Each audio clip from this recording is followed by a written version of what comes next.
Not any special one. There was a little girl that I was seeing quite often over there that. When Elvis Presley passed away in 1977, he didn't just leave behind a crown. He left behind a massive, complicated empire worth millions. But despite the huge Memphis Mafia entourage and the many women in his life, his final will and testament narrowed that entire fortune down to just one person. While everyone was looking for a share of the king's riches, the reality of who actually inherited Graceland and the Presley name is a story of family loyalty, massive legal drama, and a secret trust that changed everything. So, who did Elvis leave the key to his kingdom to? And why did he choose this person above his own family? Join us as we get into all the details. The shy kid from Tupelo who changed music forever. Before Elvis Presley became the man everyone wanted a piece of, he was just a boy in Tupelo, Mississippi, trying to make it through days that didn't offer much. Elvis Aaron Presley was born on January 8, 1935. But he didn't come into the world alone. His twin brother, Jesse Garon, arrived first but was stillborn. And that loss hovered over the Presleys, like something unspoken, but always present. It pulled the family closer in ways simple words couldn't explain, especially the bond between Elvis and his mother, Gladys. Gladys Love Presley and Vernon Presley had no safety nets. They were the kind of couple who kept moving, kept hoping, kept praying the next week would be kinder than the last. They attended an Assembly of God church, and for Elvis, that wasn't just Sunday routine. That's where the first spark happened. He didn't just hear music there, he felt it. Gospel wasn't background sound, it was a force, something that could lift a room even when life outside felt heavy. Vernon worked whatever jobs he could find, but money never stretched far enough. Sometimes it wasn't about stretching, it was about surviving. The family leaned on neighbors and government food assistance. Then, in 1938, everything slipped further. They lost their home after Vernon was convicted of altering a check. He went to jail for 8 months, and the shame and instability didn't pass quietly. They settled into the family's story. By the time Elvis entered first grade in 1941, teachers saw him as average, just another kid. But the important parts of Elvis were happening where no report card could reach. On October 3, 1945, 10-year-old Elvis stepped into a singing contest at the Mississippi-Alabama Fair and Dairy Show. He sang Old Shep and placed 5th. He didn't win, but he went out there in public and tried. For a shy boy, that moment cracked something open. Not long after, a guitar entered his life. It wasn't just a birthday gift, it was a doorway. He learned from family and a church pastor, but mostly by watching and listening. Elvis couldn't read music. He played by ear. And being different in a small place came with a price. By 1946, he was singing at school and getting teased for it. Some kids called him trashy. They mocked the hillbilly sound. Elvis didn't stop. If anything, music became the place he could breathe. Around that time, he became obsessed with a radio show hosted by Mississippi Slim. Slim showed him chord techniques and lined up on-air performances. The first time, Elvis froze with stage fright, but he came back the next week and did it anyway. In November 1948, the Presleys moved to Memphis, Tennessee. And that wasn't just a change of address. Memphis was louder, faster, richer in sound. Elvis enrolled at L.C. Humes High School, and even there, he didn't fit the neat image of a talented kid. He got a C in music in 8th grade. A teacher even told him he had no aptitude for singing.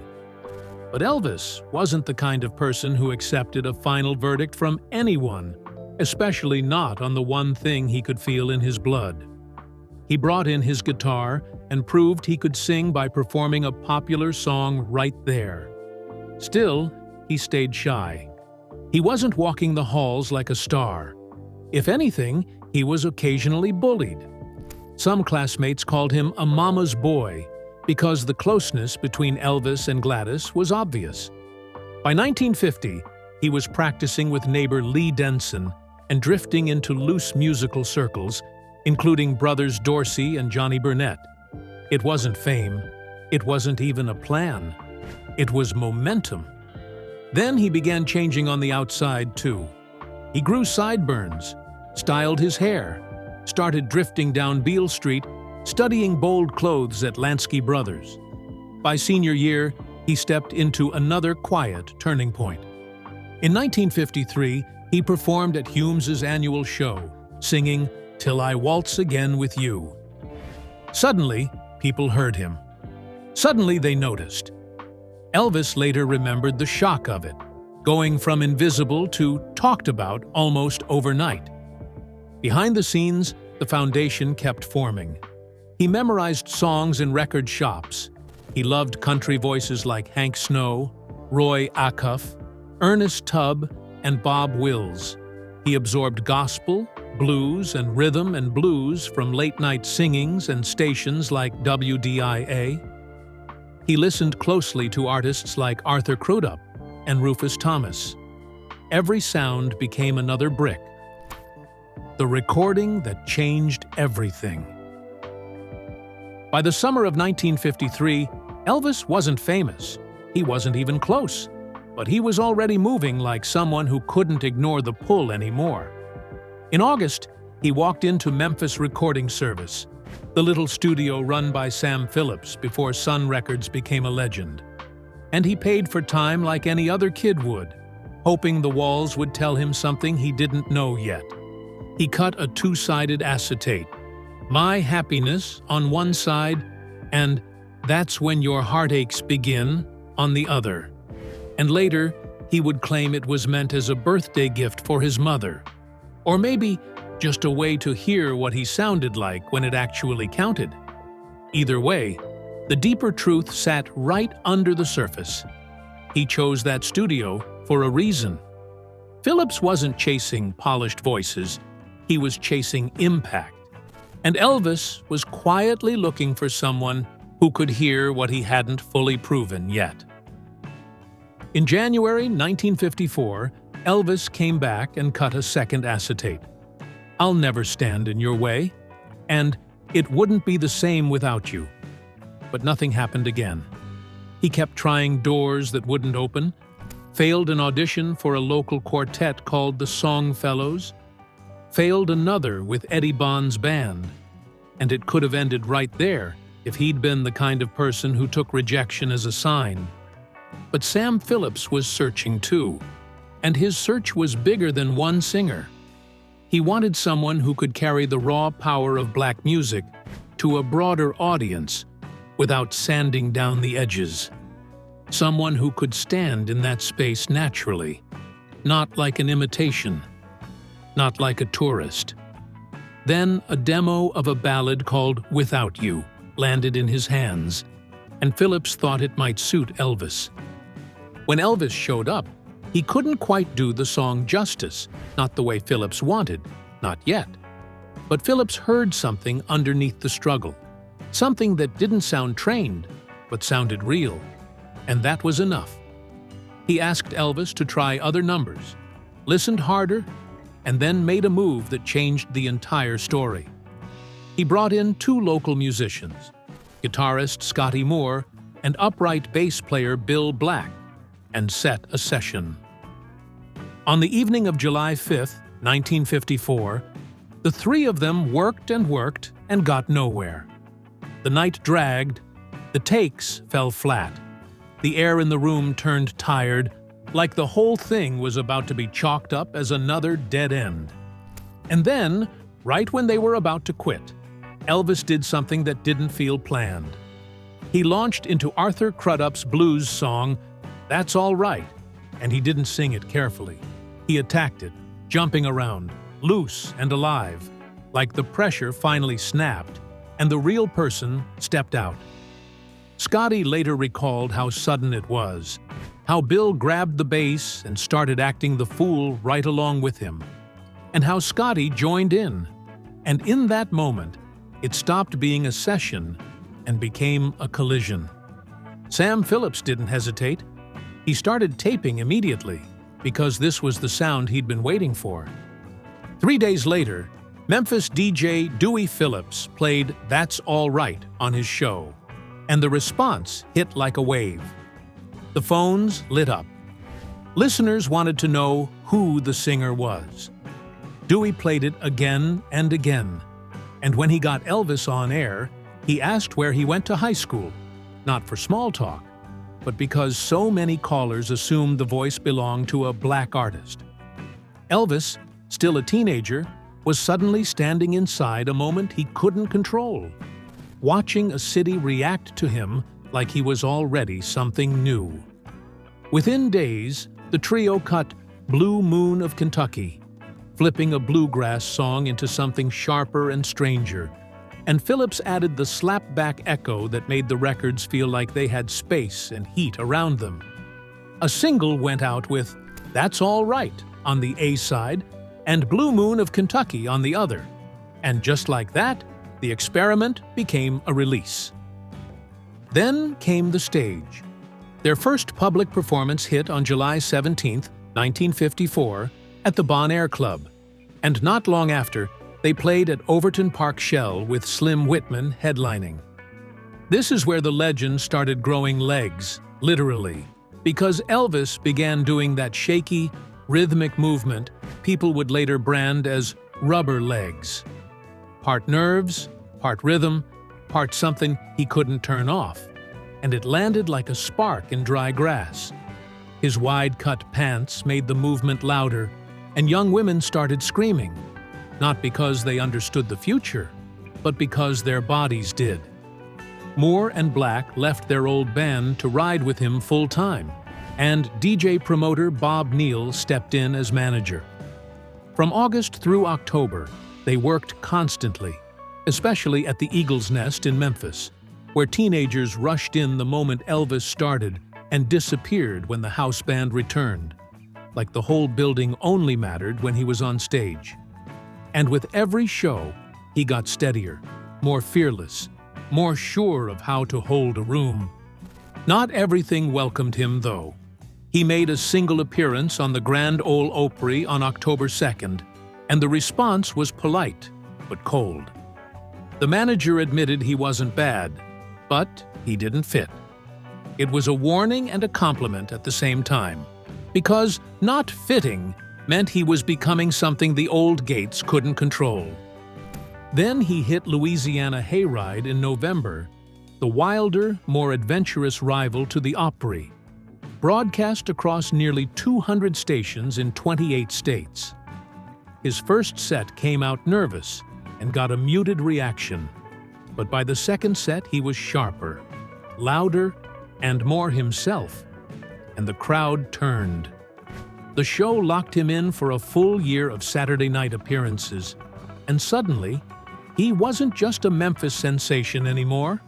He was moving through new towns, new stages, and new rooms that hadn't decided what to call him yet. By early 1955, the touring, the hayride exposure, and the steady flow of records turned Elvis into a regional star. Sun released a growing stack of sides credited to Elvis Presley, Scotty, and Bill, and the sound confused radio people because it refused to sit politely in one box. 2 R&B for country stations, 2 hillbilly for R&B stations. That blend got a name, Rockabilly, and Elvis got nicknames that tried and failed to contain him. Behind the scenes, the business tightened. Bob Neal brought Elvis to Colonel Tom Parker's attention, and Parker, always sniffing for the next big thing, started moving pieces. Elvis renewed Neal's contract, while Parker became his special advisor, and the reaction on the road grew so intense it wasn't always safe. Neal would later admit it could be frightening. especially when jealous teenage boys turned their obsession into anger, and police sometimes had to stand close. By early November, Elvis was voted the year's most promising male artist at a country disc jockey convention. And within weeks, the big labels came calling with serious money. On November 21st, Parker and Phillips closed the deal with RCA Victor, selling Elvis's Sun contract for an unprecedented $40,000. Elvis was only 20, still legally a minor, so his father signed. And as RCA began to push him hard, reissuing Sun recordings and setting the stage for a national takeover, the last quiet chapter of Elvis Presley, the struggling kid trying to break through, ended without ceremony. Because once that contract ink dried, the story stopped being about whether Elvis would make it. And it started becoming about what the world would do once he did. How Elvis became a national obsession. By January 10, 1956, Elvis was no longer a regional storm. He was a national gamble, and RCA Victor was ready to cash in. That day, he walked into a Nashville studio for his first RCA recordings, backed by Scotty Moore, Bill Black, and DJ Fontana, with Floyd Kramer added into the mix. RCA also brought in guitarist Chet Atkins and background singers that included Gordon Stoker from the Jordanaires, giving Elvis a bigger frame without dulling the edge people were starting to fear. Out of that session came Heartbreak Hotel, and when it dropped as a single on January 27th, it didn't feel like a polite introduction. It felt like a warning siren. Parker moved fast, too, pushing Elvis into living rooms across the country by booking him on CBS's stage show for 6 appearances in 2 months. America got him close up, unavoidable, and instantly divisive. After the first appearance, Elvis stayed in New York to record more songs, widening his arsenal, and the momentum stacked higher in February when I Forgot to Remember to Forget hit #1 on Billboard's country chart. Elvis was now crossing lines that weren't supposed to be crossed. Country was claiming him. Pop was staring, and nobody had figured out how to file him away. Then RCA released his debut album in March, and it landed like a stake in the ground. It pulled together new recordings and unreleased Sun tracks, blending country, pop, and R&B in a way that didn't ask permission. The album shot to the top of the Billboard chart and stayed there for 10 weeks, and the message was clear. This wasn't a phase, this was a takeover. Then television turned that takeover into a national fight. On April 3rd, Elvis appeared on NBC's The Milton Berle Show, performing on the deck of the USS Hancock in San Diego. And the reaction was immediate. Cheers, screams, bodies moving like they couldn't help it. A few days later, a flight to Nashville nearly turned fatal when an engine failed over Arkansas, the kind of moment that should have forced a pause. But Elvis didn't pause. 12 weeks after release, Heartbreak Hotel hit #1 on the pop chart, and by late April, he was already in Las Vegas, doing a residency at the New Frontier Hotel and Casino. Vegas wasn't ready for him. The crowd was older, conservative, and unimpressed, reacting like he'd crashed a party he wasn't invited to. Elvis didn't fold. He widened the plan. Acting ambitions were already in play, and during that Vegas stretch, he signed a 7-year contract with Paramount Pictures, stepping fully into the Hollywood pipeline. In mid-May, he toured hard, 15 cities in 15 days, and somewhere in that grind, a song latched onto him like destiny.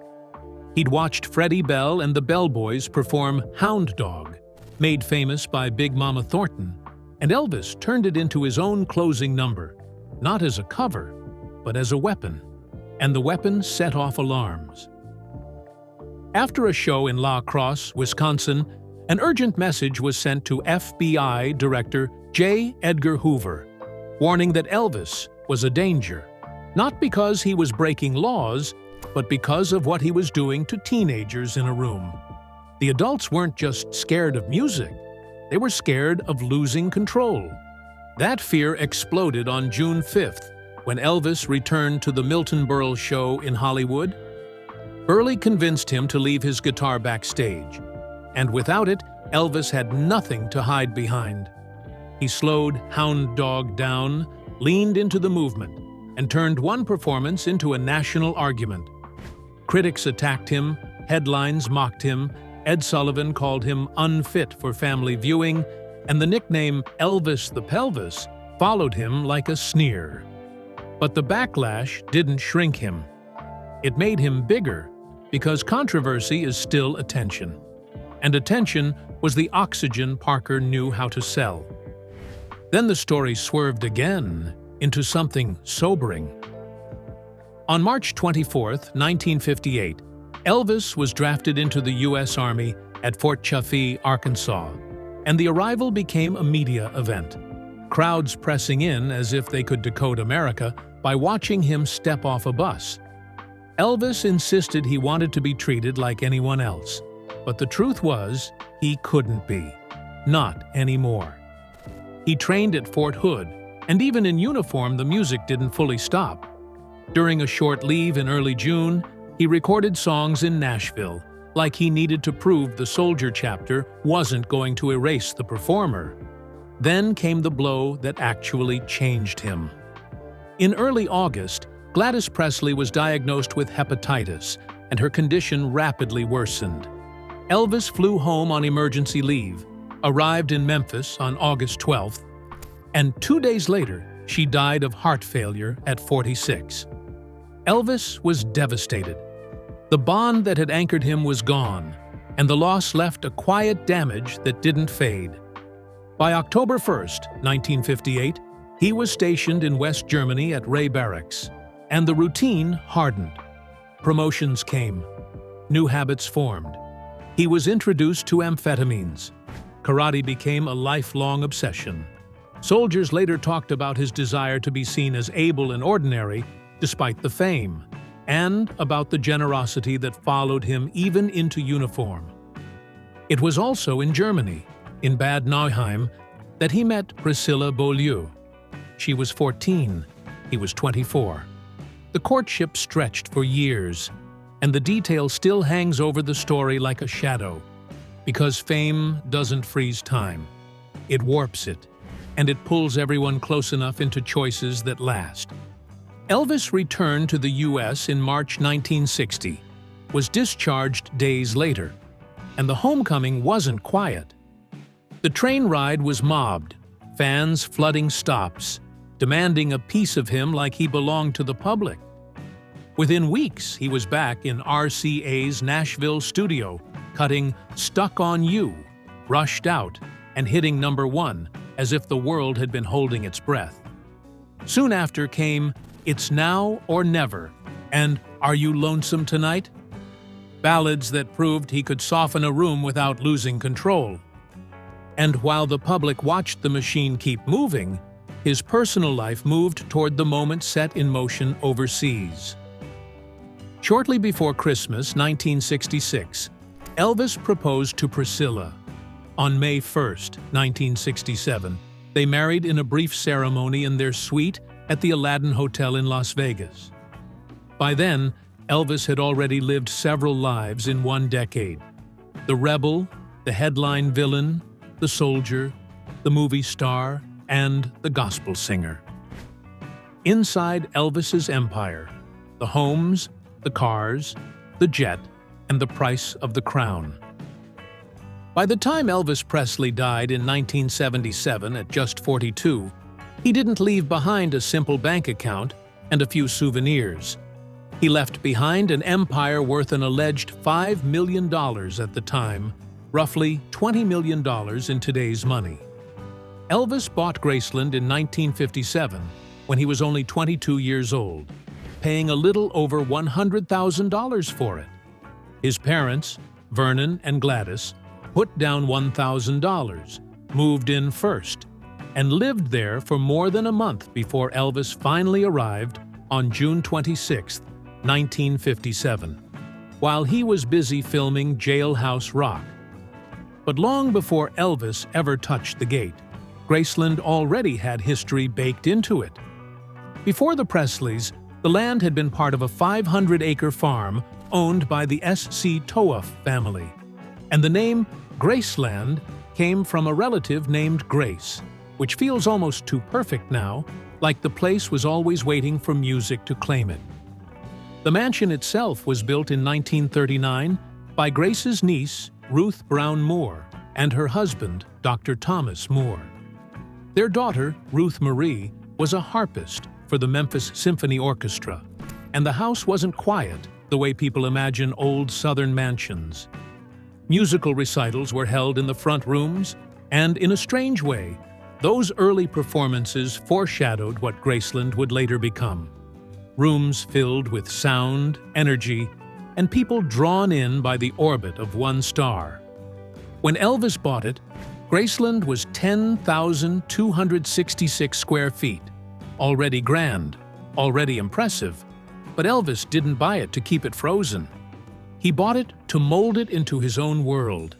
Over time, renovations pushed it past 17,000 square feet, expanding as the legend expanded, turning the property into a living statement. This is where the king lives. The famous gates with musical notes arrived in 1957, the same year he bought the place.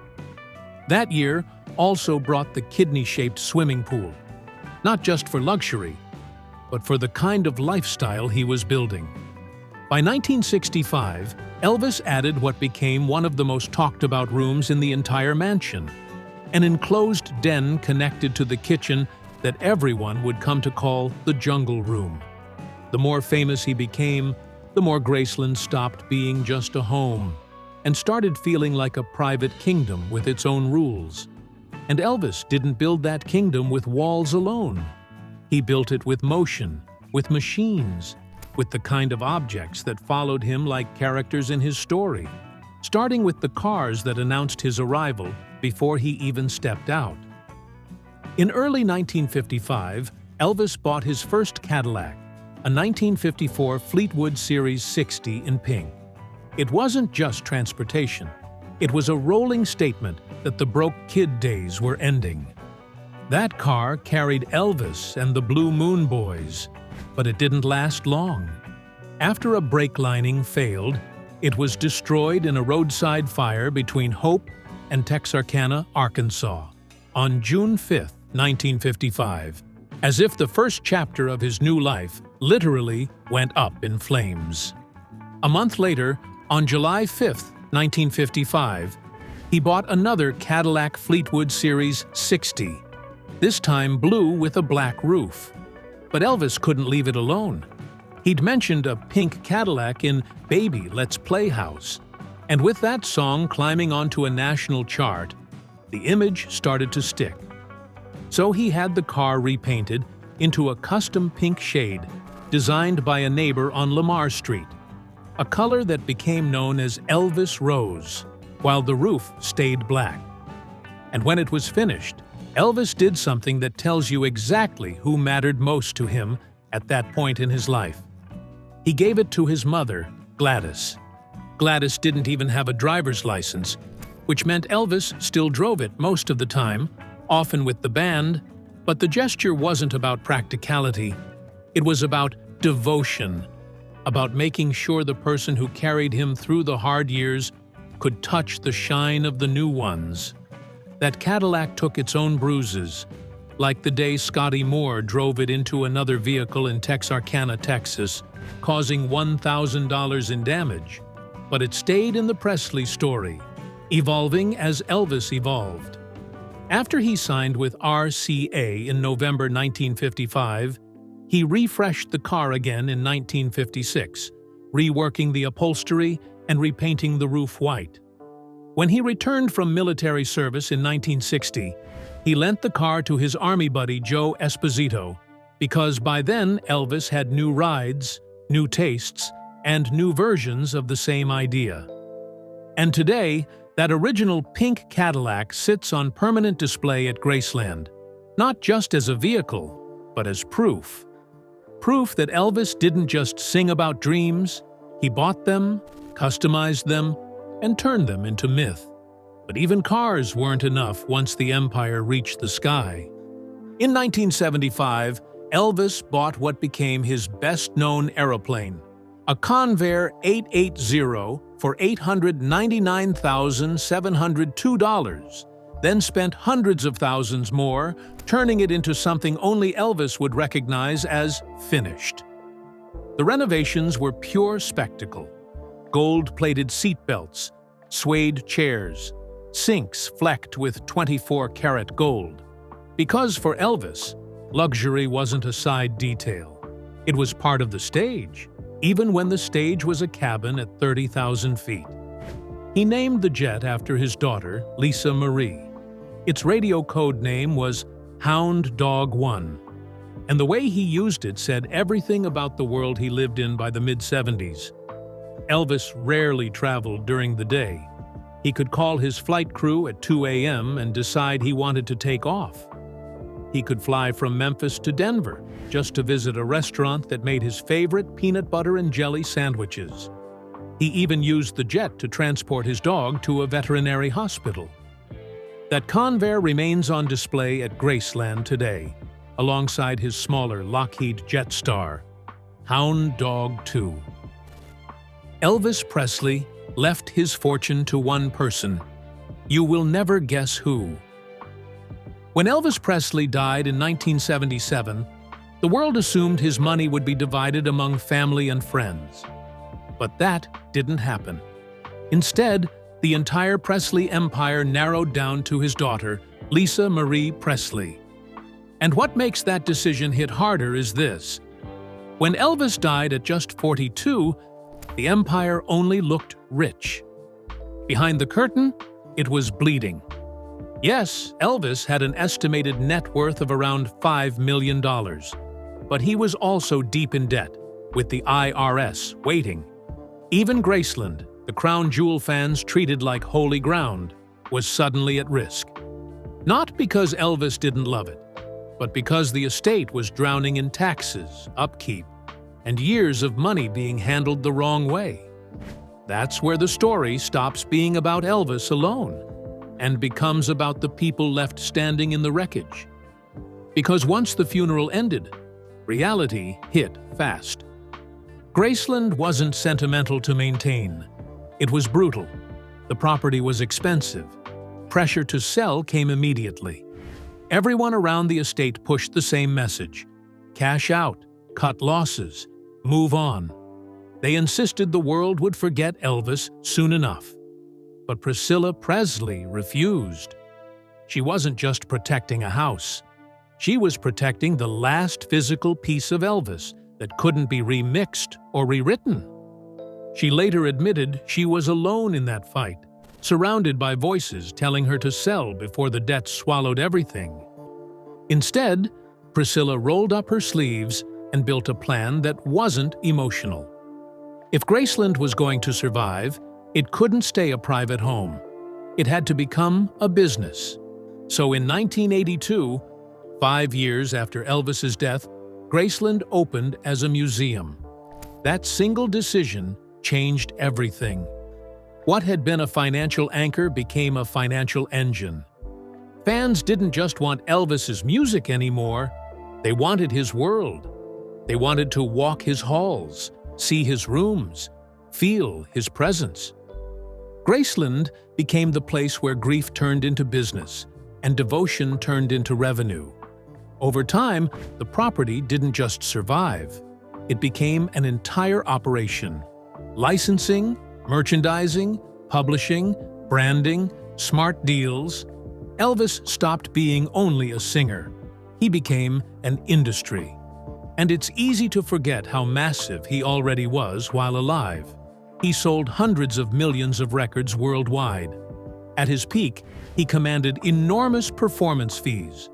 He crossed into acting, starring in 31 films between 1956 and 1969, keeping his name circulating even when critics rolled their eyes. But the tragedy is the money never matched the image. Elvis lived like royalty: homes, cars, jets, a constant entourage. The spending never slowed, because fame kept whispering that it would last forever. His lifestyle was expensive. His generosity was expensive. And the deeper he went, the more his finances became tangled in decisions he didn't fully control, including the way Colonel Tom Parker managed him. Then came the divorce from Priscilla, another financial blow layered with emotional fallout. So when Elvis died, the estate wasn't a clean vault of treasure. It was a complicated house of cards. Still, Elvis's will made one thing clear. The Presley legacy would live through Lisa Marie, not immediately in her hands. She was still a child, but everything moved into a trust under her name, waiting until she reached adulthood. That structure made her the center of the legacy, whether the world liked it or not. In the end, Elvis didn't leave his empire to friends. He left it to his child. What are your thoughts on Elvis's final decision? Share your thoughts with us in the comments below. Don't forget to like, share, and subscribe. Also, click the next video shown on your screen. You will enjoy it.